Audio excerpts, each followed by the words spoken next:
Hey guys, what's going on? So in this video, I'm going to be talking about some of the releases that I saw in February. I didn't see much of the new releases. I've only seen 3, and this is just going to be me talking about some of the new releases that I've saw, and I'm going to be rating them, I'm going to be talking about some of them, and just basically summing up my overall thoughts and feelings of the film. So the first film that I saw on the first week of February was Malcolm and Marie.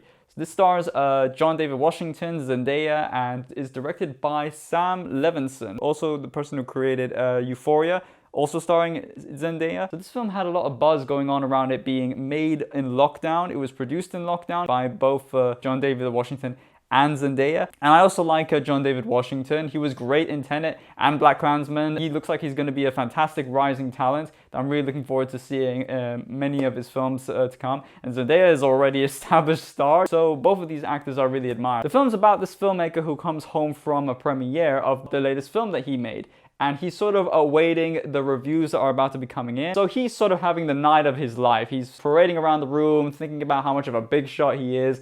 This really is the night of his life. But Marie is upset with Malcolm with something, and Malcolm tries to find out, and it's just basically the entire night of them arguing. So it's sort of admirable for the director to use the limited resources that they have, because the entire film is set in one location. Because the entire film is set in one location, a film that is being made in lockdown is something to be praised about, right? But unfortunately for me, I feel like that is what is sort of dragging the film down. Because the entire film it's just basically 2 hours of a couple arguing. It's just saying, you're an asshole. No, you're an asshole. It can be entertaining. It can be. If we actually saw what was going on in the event in order for us to know what these characters are feeling. But unfortunately, you can't do that, of course, because the dialogue is just basically he said, she said situation. And it's really questionable of whether these characters are likable. Malcolm is a straight up selfish, egocentric maniac, and Marie is as toxic as Malcolm. They're just really horrible to each other, and it's really questionable of whether you like any of these characters or you want to side them. Let me talk about the positives though. The performances are sometimes they're great, you know, because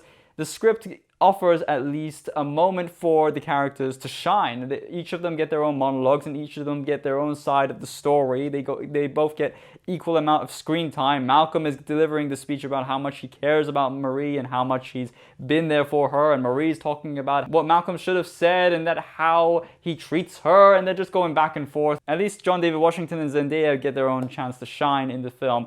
But there are times when the script does get repetitive, and there are some times when it can get exhausting. There's like this scene for 6 minutes goes on where Malcolm is having a straight up rant about critics. 6 minutes of him non-stop ranting, and it can get exhausting at times.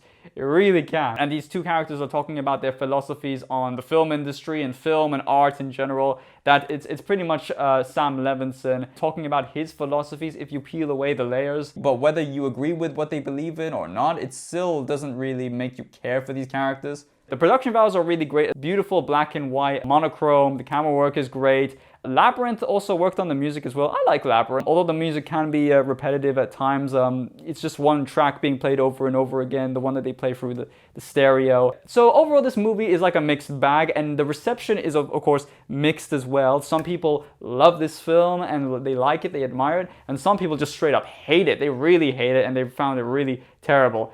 I'm sort of leaning towards the didn't really like it, but I can see there are some things to admire about it. One of the positives people find in this film is that if someone were in a toxic relationship, or just basically in a relationship that they've had an experience of arguing with their partner and watching this film, they'd probably have something to relate to, and they'd probably pick a side. But that's basically what this is. It's basically two characters that are literally the worst version of themselves being completely horrible to each other, and you're just waiting for these two to just shut up and break up already. And this is literally the first time you're seeing these characters. So whether they're being the worst version of themselves, or they're always like this, or they're much nicer in better days, this is the first time you're going to see these characters. These are the only characters that you're going to see, and it's just basically like a filmed play. A play that you really have to sit through. Overall, I'd give this movie a 5 out of 10. It's a mixed bag, it really is. The question is, whether I recommend you watch this film. I do recommend go seeing it because it's a very interesting conversation to have. It's an experience. It's an experience. Next up, I saw News of the World, directed by Paul Greengrass, starring Tom Hanks and Helena Zengel. The film takes place 5 years after the end of the Civil War, and Tom Hanks plays Captain Jefferson Carl Kidd, which crosses paths with a 10-year-old girl taken by the Kiowa people. So he has to return her to her aunt and uncle. So the whole film is Kidd and Johanna, which they decide to call her Johanna, embarking on this journey. Paul Greengrass is pretty much known for his sort of handheld style of filmmaking that matches the grittiness of the stories that he chooses to tell. My favorite film from Paul Greengrass is Captain Phillips. But with this film, the cinematographer of News of the World, Dariusz Wolski, he wanted to aim for something more stabilized. There was this scene where Tom Hanks and Helena Zengel are sitting in front of a carriage and the camera is sort of stable whilst the carriage itself is shaking. You can tell that they're trying to aim more stabilized movements of camera work compared to what Paul Greengrass is used to. The establishing shots are really beautiful to look at as well in terms of cinematography. They're really beautiful to look at. And that's when they are like still. That's when they are like not handheld. The performances are fantastic. Tom Hanks and Helena Zengel, especially Helena Zengel, she gives off a really great Oscar-worthy performance. But also the dynamic that these two characters have. She doesn't know any form of English whatsoever, and she's sort of like acting very wild and feral. She doesn't really like to adapt to this sort of modern, civilized society that people are trying to dress her up as. And I was really interested into seeing where the dynamic of this film will go, because this is essentially a road trip film. You also want to see the story of Kidd as well, like the motivation behind why he is so attached to Joanna. Why is he so determined to become a father figure to this child? And I was really interested in seeing what the dynamic of this film was going to go, but unfortunately, overall the film is very predictable. It had the potential of being great, but instead it was okay. It was okay. There were some really interesting parts and very educational parts in the film that you can pinpoint when learning about history of America and the Civil War. But other than that, this film was just basically an okay Wild West road trip film. So I'm going to give News of the World a 6 out of 10. And last but not least, I saw I Care a Lot, starring Rosamund Pike, Asia Gonzalez, Peter Dinklage, and Diane Weiss, directed and written by Jay Blakeson. So this film's a dark comedy about Rosamund Pike's character, Marla Grayson, who is a con artist. She cons old folk out of their money. She goes to their house and poses as a legal guardian and then takes them into this care home facility while she takes over the inheritance money and everything that they basically own and just claiming it for herself. But until she cons the wrong old person, played by Diane Weiss. Diane Weiss plays a woman who is associated with the mafia, and Peter Dinklage is a mafia boss who wants to get her out of there. He is willing to do everything in his power, including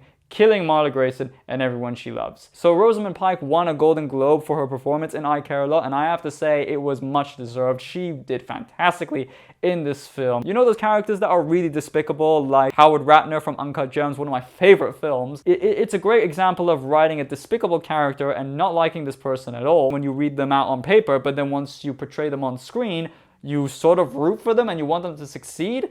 But this Marla Grayson character, it's kind of hard for you to root for. And you're sort of picking a side between her, Diane Weiss, and Peter Dinklage, with who is going to win in this situation here, who is going to succeed, who is going to come out on top. When you're following her philosophy on being kind is for the poor and being rich, you're supposed to be mean and terrible in order to get to the top. That's what her philosophy is built on. You got Peter Dinklage, who is a sort of a mafia boss who's really like controlling his anger issues. The competence on the mafia's display here is really questionable.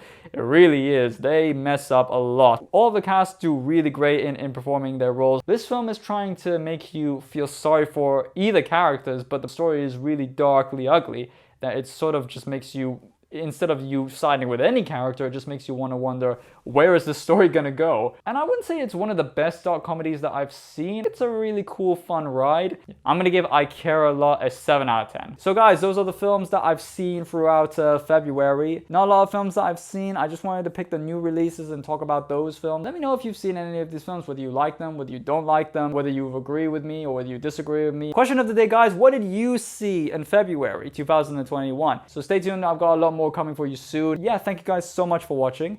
And if you like this video, please hit the thumbs up, subscribe to see more, be updated for more. And until next time, guys, have a great one.